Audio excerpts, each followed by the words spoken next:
Bonjour et bienvenue à nouveau sur Hard Reset Info. Dans cette vidéo, je vais vous présenter les meilleures fonctionnalités d'IA du Samsung Galaxy A36. Commençons.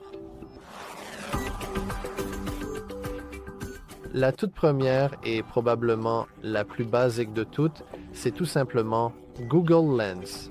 Si vous ne savez pas ce qu'est Google Lens, ne vous inquiétez pas car je vais vous montrer. Nous pouvons accéder à Google Lens de plusieurs façons différentes. La façon la plus simple est simplement d'aller sur Google puis de cliquer sur cette petite icône d'appareil photo ici, comme ceci. Cependant, nous pouvons aussi le faire en maintenant notre doigt sur l'écran d'accueil, en allant dans les widgets, en faisant défiler vers le bas et en trouvant les widgets Google. Et ici, en ajoutant la barre de recherche Google, nous pouvons en fait la placer sur le premier écran, comme ceci par exemple. Vous voyez, et maintenant nous avons un accès très facile et très rapide, vraiment très rapide, à Google Lens, tout simplement. Très simplement. Maintenant, il faut autoriser l'accès à la caméra. Ainsi, nous pouvons ouvrir notre appareil photo et, en gros, rechercher n'importe quoi simplement à partir de notre photo. Par exemple, je peux prendre une image d'un logo ici et nous devrions voir qu'il a effectivement trouvé notre logo, celui de notre propre entreprise. Voilà.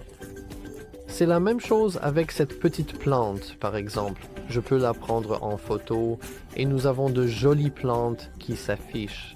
Nous pouvons aussi utiliser cela pour traduire des choses. Par exemple, si on revient en arrière, nous pouvons vérifier notre option de traduction. Qu'est-ce que je peux traduire? Eh bien, disons que j'ai ma tasse de thé juste ici avec ce texte et maintenant, il va essayer de détecter la langue. Ah, la voilà. Bon, il semble malheureusement qu'il y ait des problèmes avec mon Wi-Fi. Mais en gros, c'est parce que le Wi-Fi est mauvais et il est en train de traduire, vous savez, de l'anglais vers l'anglais. Cependant, normalement, il serait facile de traduire dans n'importe quelle langue que vous souhaitez. Vous pouvez en fait refaire cela si nous essayons de prendre une photo de notre clavier. Et comme vous pouvez le voir, il essaie de traduire les noms de nos touches. Et nous pouvons en fait simplement les vérifier et par exemple les copier, les écouter ou les traduire si nous le souhaitons. Quelque chose de très similaire mais destiné aux personnes malvoyantes ou aveugles s'appelle Bixby Vision. Nous pouvons activer Bixby Vision si nous allons dans les paramètres. Dans les paramètres, vous devez faire défiler tout en bas puis aller dans Accessibilité. Dans Accessibilité, allez dans Amélioration de la vision, faites à nouveau défiler tout en bas et ici, nous pouvons voir Bixby Vision pour l'accessibilité. Pour commencer à utiliser Bixby Vision, nous devons afficher Bixby Vision sur l'écran de l'application. Et pour l'instant, je vais laisser tout cela activé. Je vous conseille aussi de garder l'option afficher le bouton de l'obturateur activé, car sinon notre Bixby parlera simplement quand il en aura envie, donc ce n'est pas vraiment génial. Nous pouvons maintenant accéder à notre Bixby Vision. Et nous devons autoriser l'accès à notre appareil photo. Et bon, nous n'avons pas vraiment besoin de le mettre à jour, je vais le laisser comme ça. Et maintenant, nous pouvons utiliser notre téléphone pour rechercher des choses, comme avant. Donc, par exemple, je peux utiliser la fonction découvrir, et cela fonctionnera en gros de la même manière que Google Assistant. Je suis désolé, Google Lens le fait. Donc il peut, vous savez, afficher plus de résultats et il recherchera sur le web en fonction de notre photo. Ce qui est vraiment cool avec ça, c'est que si on revient en arrière, on peut en fait le régler sur le mode de description de scène. Comme vous avez pu l'entendre, maintenant je peux par exemple prendre notre logo ici et faire une photo de moi tenant notre logo. Et maintenant, eh bien, oh, c'est dommage. Bon, peut-être que ma main est un peu trop compliquée pour ça. Je vais donc prendre une photo de cette plante juste ici, d'accord? Peut-être que cette fois, ça va marcher. D'accord? Peut-être que j'ai besoin... Non, j'ai bien activé mon Wi-Fi, donc c'est intéressant. Je suppose que soit parce que nos deux parties comprennent, parce que c'est une plante dans le noir, dans le vide blanc, pour être honnête. On peut essayer une dernière fois avec la petite plante, C'est intéressant en fait. Je ne sais pas pourquoi ça ne marche pas. Traitement en cours. Traitement en cours, ou peut-être parce que je ne l'ai pas mis à jour, tu sais. Essayons avec le clavier. Analyse en cours. Oui, c'est probablement parce que j'ai été stupide et que je n'ai pas mis à jour l'application. Laisse-moi aller dans les paramètres. Donc oui, je vais juste mettre à jour l'application et je reviendrai une fois que l'appli sera mise à jour. D'accord, nous sommes de retour après la pause et ma Bixby Vision est à jour, donc on peut essayer de l'utiliser à nouveau. Et peut-être que cette fois, le décrypteur d'écran va fonctionner parce que j'ai bien accès au Wi-Fi, alors essayons une dernière fois. Une petite plante sur une surface blanche. Comme vous pouvez le voir, c'était simplement parce que je n'avais pas téléchargé la mise à jour. On peut essayer de faire ça sur... eh bien, essayons avec un logo, par exemple. Je me demande vraiment ce qu'il va dire à propos de notre logo. Peut-être évoquera-t-il son vieillissement, une petite forme incroyable. Donc, comme vous pouvez le voir, cela fonctionne parfaitement bien, mais il faut, vous savez, le mettre à jour d'abord, ce qui devrait être assez évident, mais je ne l'ai pas fait. Bref, en laissant de côté Bixby Vision, nous avons aussi des fonctionnalités, notamment celles qui sont liées à l'édition de vidéos et d'images. Par exemple, on peut essayer de prendre une photo de notre logo ici. Oui, j'aime vraiment notre logo, alors laissez-moi prendre rapidement une photo de notre logo comme ça. Et maintenant, disons que je veux supprimer notre logo. Peut-être que je ne l'aime pas. Peut-être que je veux qu'il n'y ait que le clavier sur cette image. Parce que nous faisons cela en allant dans le crayon, qui est simplement le mode édition. Désolé, il suffit que nous corrigions notre photo, puis nous pouvons aller sur ces 4 points juste à l'arrière. Et ici, nous avons la gomme d'objets. Nous devons accepter d'utiliser les fonctionnalités intelligentes.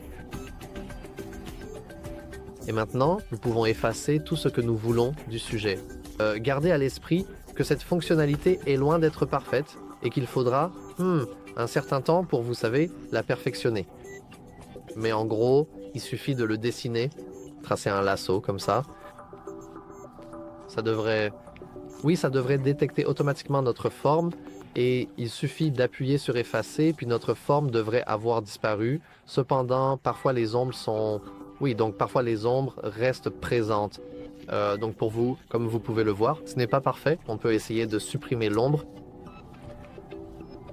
Donc d'accord, il détecte l'ombre. Appuyons sur effacer une fois de plus. Il y a cette sorte de tache blanche. Alors essayons aussi de la sélectionner avec le lasso.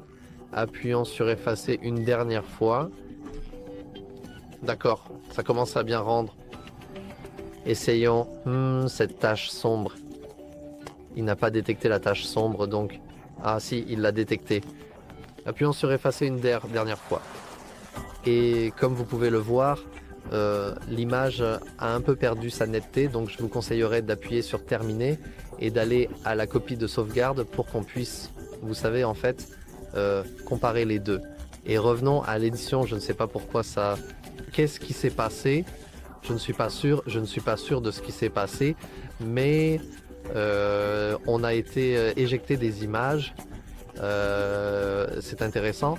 Bref, retournons à notre icône de crayon pour l'effaceur d'objets et essayons d'enlever cette tache noire de notre photo originale. Appuyons sur effacer.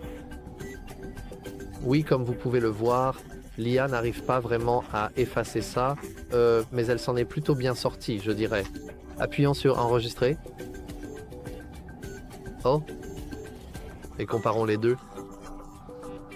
Comme vous pouvez le voir, ce n'est pas parfait. L'ombre est probablement restée parce qu'il y a cette ombre très marquée dessus. Si l'ombre avait été un peu plus subtile, un peu plus douce, alors probablement que l'effaceur d'objets IA aurait parfaitement fonctionné.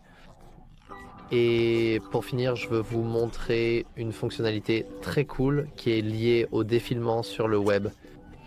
Malheureusement, cette fonctionnalité n'est disponible que sur Samsung Internet, en gros l'explorateur, et vous ne pouvez pas l'utiliser sur Brave, Google ou d'autres navigateurs. Donc disons que nous voulons aller sur notre site par exemple, allons donc sur Hard Reset Info, appuyons sur Aller, acceptons tout ça puisque c'est assez ennuyeux, peu importe, puis entrons là-dedans. Oh, malheureusement, je vois que le site n'est pas en anglais, ce qui est assez intéressant parce que je me demande si en cliquant sur la lecture à voix haute, d'accord, donc il n'y a qu'une option pour la lecture à voix haute. C'est parce que Samsung lui-même est en langue polonaise. Je peux essayer de changer ça, donc on revient après une courte pause. Et nous sommes de retour après une courte pause. J'ai réussi à changer la langue en anglais, donc maintenant nous pouvons cliquer sur ce bouton IA en bas et nous pouvons faire lire notre site à voix haute.